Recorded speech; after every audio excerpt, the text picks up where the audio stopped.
no Antigo Testamento, nós encontramos vários exemplos parecidos com esse de Paulo, quando Deus determinava algo para alguém e essa pessoa tomava uma decisão, fazia contrária à vontade de Deus, para depois ter que começar de novo do ponto onde tinha parado, né, de seguir a vontade de Deus. Eu acho que, se não me engano, Abraão, acontece isso com ele também. Ele se casa, ele toma aquela concubina que não deveria, né? Nós temos Moisés querendo libertar Israel à sua própria maneira, daí ele tem que passar 40 anos no deserto. Ele vai libertar Israel, mas não daquele jeito que ele começou. E vários outros exemplos de pessoas que iam, eu acho que Isaac acontece isso, ou Abraão acontece isso, que vão para uma terra que Deus disse que não deveria ir, e depois tem que voltar e começar do ponto de partida outra vez. E assim foi também com os discípulos, né? O irmão citou Pedro. Eles também, quando o Senhor morreu e ressuscitou, ele foi encontrar os discípulos pescando, fazendo a mesma coisa que eles faziam antes, e o Senhor tinha dado uma tarefa muito mais nobre para eles fazerem. E depois, no caminho de Emaús também, o Senhor tinha dito aos discípulos que esperassem em Jerusalém, e aí nós vemos dois caminhando de costas para Jerusalém, indo para Emaús. E o que acontece com eles? O Senhor, na sua graça, vai encontrá-los, eles viram e voltam, né? Sempre assim, Deus tinha uma meta, Deus tinha um alvo, mas o homem, num determinado momento, achou que podia fazer de uma maneira diferente e acaba seguindo seus próprios pensamentos. E Deus acaba trazendo de volta para o plano original, por sua graça, né? Mas não sem algum custo. E é o que nós encontramos aqui na vida de Paulo. Nós estivemos lendo Atos e a gente via nos capítulos anteriores, por onde ele passava, pessoas se convertiam. Mesmo quando ele ia pregar numa sinagoga, dava toda confusão, aquela coisa, mas era realmente a direção do Espírito, porque depois de toda a confusão, a perseguição e tudo, sempre falava de alguns que haviam se convertido. E agora nesse capítulo e no próximo nós não vamos ver isso. É como se Paulo estivesse dando uma volta, como os judeus quando saíram, os israelitas quando saíram do Egito, levava 13 dias para chegar até a terra de Canaã. Eles levaram 40 anos. Por quê? Porque duvidaram. Então Deus deixou eles 40 anos dando volta no deserto para que a outra geração entrasse em Canaã. E assim vai ser com a nossa vida também. Deus tem um propósito na nossa vida. Pode levar 13 dias e pode levar 40 anos. Deus tinha um propósito para Paulo. No capítulo 9 de Atos, esse propósito, inclusive, incluía também perseguições e sofrimento e prisões. Capítulo 9 de Atos, o Senhor fala para Ananias, versículo 15: Disse-lhe, porém, o Senhor, que Ananias estava relutante quanto a aceitar Saulo, né? Disse-lhe, porém, o Senhor: Vai, porque Saulo, é para mim um vaso escolhido para levar o meu nome diante dos gentios e dos reis e dos filhos de Israel. E eu lhe mostrarei quanto deve padecer pelo meu nome. Então havia, sim, no plano de Deus para Paulo, perseguições, mas ele chegaria até reis, a testemunhar reis. Muitos gentios ouviriam, muitos judeus ouviriam, muitos se converteriam. E Deus vai cumprir esse plano no final. Só que, por assim dizer, Paulo tomou o caminho mais longo. Ao invés dos 13 dias, ele leva os 40, né? Por assim dizer. Nós fazemos isso muitas vezes.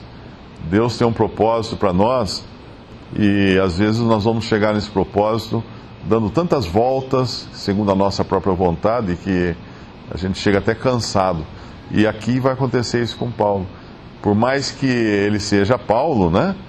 Nós sabemos que nós não veneramos homem algum. Nós reconhecemos o que Deus fez por ele e realmente fez, mas, como o irmão falou, ele não é o Senhor. Mais adiante nós vamos ver uma clara distinção nisso, no capítulo 22, quando no capítulo 23, uma situação muito parecida com aquela que o Senhor passou. Versículo 1: E pondo Paulo os olhos no conselho, disse: Varões e irmãos, até o dia de hoje tenho andado diante de Deus com toda boa consciência. Mas o sumo sacerdote Ananias mandou aos que estavam junto dele que o ferissem na boca. Então Paulo lhe disse: Deus te ferirá, parede branqueada. Tu estás aqui assentado para julgar-me conforme a lei, e contra a lei me mandas ferir? E os que ali estavam disseram: Injurias o sumo sacerdote de Deus? E Paulo disse: Não sabia, irmãos, que era o sumo sacerdote, porque está escrito: Não dirás mal do príncipe do teu povo. E aí ele teve que se retratar, algo que o Senhor nunca fez nessa vida. O Senhor nunca se retratou. O Senhor nunca precisou pedir desculpas para alguém. O Senhor nunca precisou voltar atrás numa palavra, nunca, em situação alguma. Mas Paulo é um homem, e como homem sujeito a falhas. E nós aprendemos que nós também somos assim, né? Nós fazemos o caminho mais longo muitas vezes, e sofremos o dano por isso. Paulo vai sofrer o dano por isso, vai chegar depois em Roma, como Deus havia determinado, vai testemunhar diante de reis, mas o caminho foi mais longo. Tem um detalhe bastante prático nesse capítulo, que, apenas abrindo um parêntese aqui, que é o versículo 8.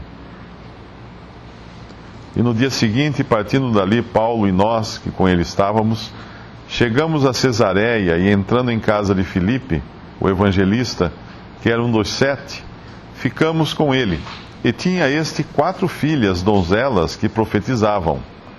E demorando-nos ali por muitos dias, chegou da Judéia um profeta por nome Ágabo, e vindo ter conosco, tomou a cinta de Paulo, ligando-se aos seus próprios pés e mãos, disse: Isto diz o Espírito Santo: assim ligarão os judeus em Jerusalém o varão de quem é esta cinta, e o entregarão nas mãos dos gentios. Existe um ensino bastante prático aqui para nós, quando nós vemos Paulo e os outros que o acompanhavam nessa viagem, entrando na casa de Filipe, que é o único na Bíblia que é chamado de evangelista, e era um dos 7 que foram escolhidos no capítulo 6, se não me engano, de Atos, para servir as mesas, um dos 7 diáconos. E ali havia 4 filhas de Filipe que eram profetisas. E nós poderíamos perguntar: por que essas 4 filhas de Filipe não profetizaram para Paulo que o Espírito Santo queria que ele soubesse? Porque foi preciso esperar que Ágabo chegasse, esse outro profeta? Porque não seria o lugar delas profetizar ali na presença daqueles varões. Nós sabemos que a mulher, ela tem um lugar, elas eram profetisas, portanto elas profetizavam também, mas certamente não publicamente e na presença de varões. Então Deus mostra uma ordem prática muito importante aqui, ao trazer um outro, que era um profeta, para falar com Paulo, e não fazer com que essas 4 filhas de Filipe profetizassem a ele.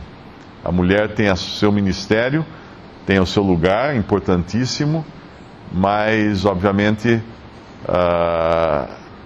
em algumas coisas cabe ao varão. Algumas atividades são destinadas apenas ao varão.